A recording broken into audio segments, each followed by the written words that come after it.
So yeah, I'm Igors, co-CEO here at Scandiveb. I've been working with e-commerce and Magento for more than 10 years now.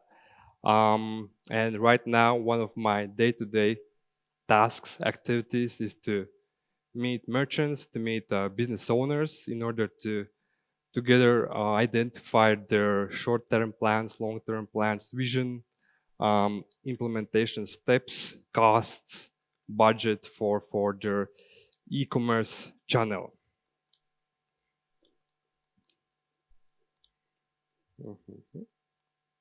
Mhm. Somehow, yeah. And so since I do that right now on a daily basis for more than a year, 2 years, I would like you to tell about and outline 6 B2B trends I see on a daily basis.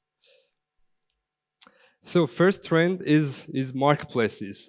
Every other week we speak with someone looking forward to build their own niche marketplace, and therefore I wanted to outline 3 usually most observed paths merchants are looking at. So first one is purely Magento, customized Magento. There's the option to integrate the marketplace with one of marketplace extensions. However, I would suggest to run some sort of analysis before doing that, as all of those extensions are going to bring a heavy level of customizations, and none of other extensions afterwards are going to be compatible with your Magento store, and that's going to cause maintenance issues in a long term. Um, yeah, so therefore, just run analysis. What are the feature sets required for vendors? How many vendors are you going to have? What is the money financial flow through the Magento? Just to identify, do you really need those um, extensions? For example, the Webcool is most bought extension for 2 years in a row, and it just brings this marketplace functionality. Other option is Isberg. It's solution created in France. It's going to work as a backend for the marketplaces, and Magento is going to run as a front-end layer. Isberg is available as a SaaS on premises. It's quite available for customizations on your own. I believe it's used by a Pigu group, Dusim Telve. I think they should be over here. So if you have a chance, yeah, catch up with them. And last one is Miracle. It's SaaS only, top tier premium solution provider. All of the top companies in USA is going to use it. For example, Walmart Mexico, Urban Outfitters, Best Buy Canada. They are using Miracle. It's pretty limited from customization point of view, as it's API based, and if you need to implement, if you want basically any other features, you have to ask them to implement them for you, and then forward you can do that on your own. So yeah, recently here in Baltics, Pigu opened their marketplace asking merchants to sign up. That's pretty new for region, and then yeah, we see a trend there. Other example is Nordic Art Gallery, which we launched last year. It's a small marketplace for artists, essentially that allows artists to sign up and sell their artwork over the internet, like paintings and so on. The gallery itself takes care, and they identify, validates the quality of the data, and they takes care of the marketing, as they are part of Bonnier Group, which is huge organization having their own TV channels, magazines, and so on. So they have pretty wide opportunities with marketing. And yeah, we didn't use there any extensions, marketplace extensions. We kept it very lean, very clean, and right now they're looking to upgrade to already mentioned PWA, and it's going to be much easier for them. And surprisingly, they are doing really well. They exceeded all of the expectations. So yeah, I'm happy for guys. Yeah.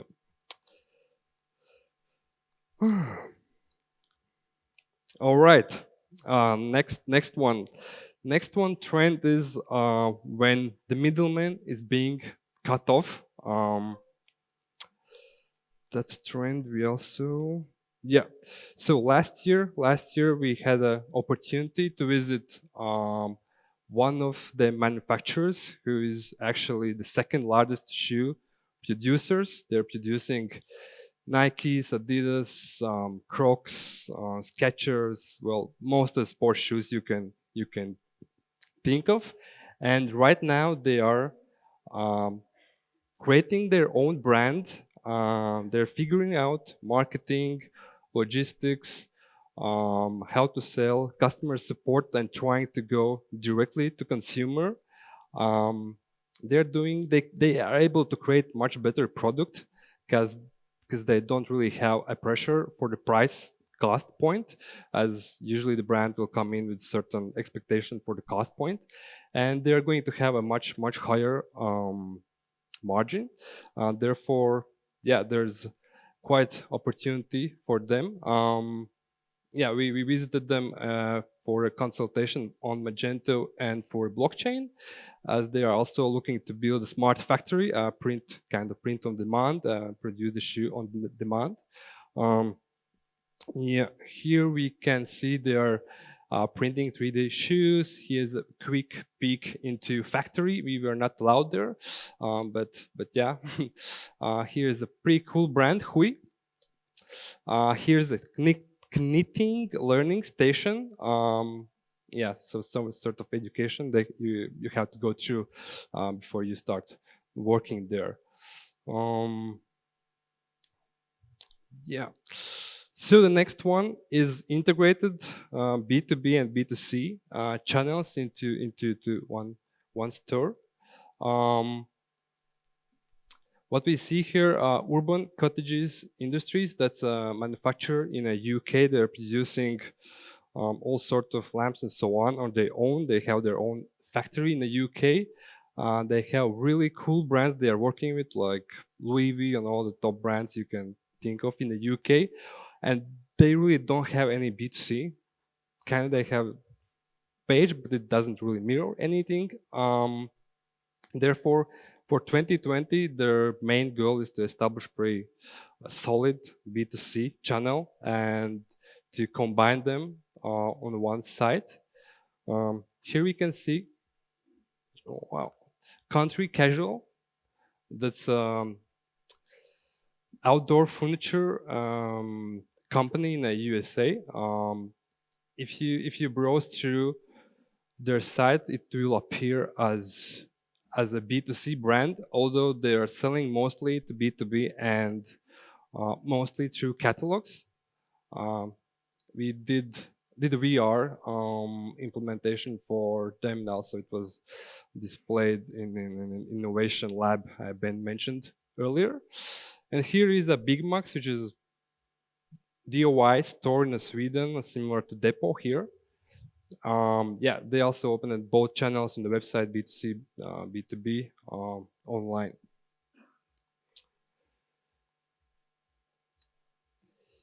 Yeah. So what is essentially what is it B2B? What does it mean? Because we are still going to work with the people behind every company. They're actual human beings. They're actually people we are working with, and therefore it's only natural that the expectations towards B2B shopping has grown to pretty much the same expectations as it would be B2C shopping. Um,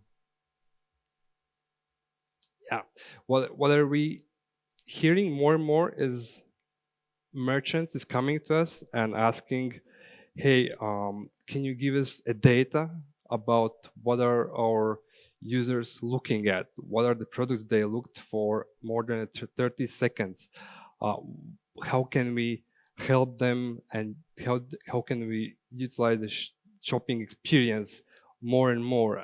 So it all comes down to um, automation, suggestions, AI, proper search towards a particular company and the user behavior for the particular company. And for the company, it's much easier because while for the regular B2C user, we tend to buy like all sorts of things. Companies tend to buy over and over same or similar things. So it's should be much easier there.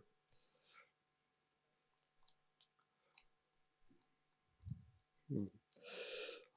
All right. So yeah, next year, mid next year, Magento 1 life cycle is going to end, and what we observe is more and more companies are coming along who wants to re-platform and clean their M1, bringing in M2 B2B experience as well. So usually they have some sort of B2B ERP, outdated system, email, um, phone central, basically nothing properly done there.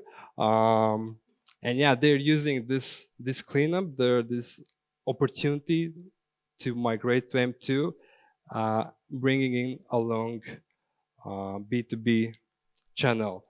Um, yeah.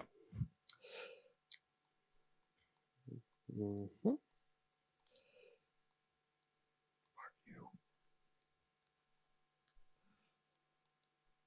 All right. The sixth one is rich content and PIM systems. Few years ago, Akineo appeared kind of properly, and a PIM itself, its product information management system, appeared, and the merchants kind of they didn't really get the core value, what it's meant for, how it should be used, and what's the like value essentially for me.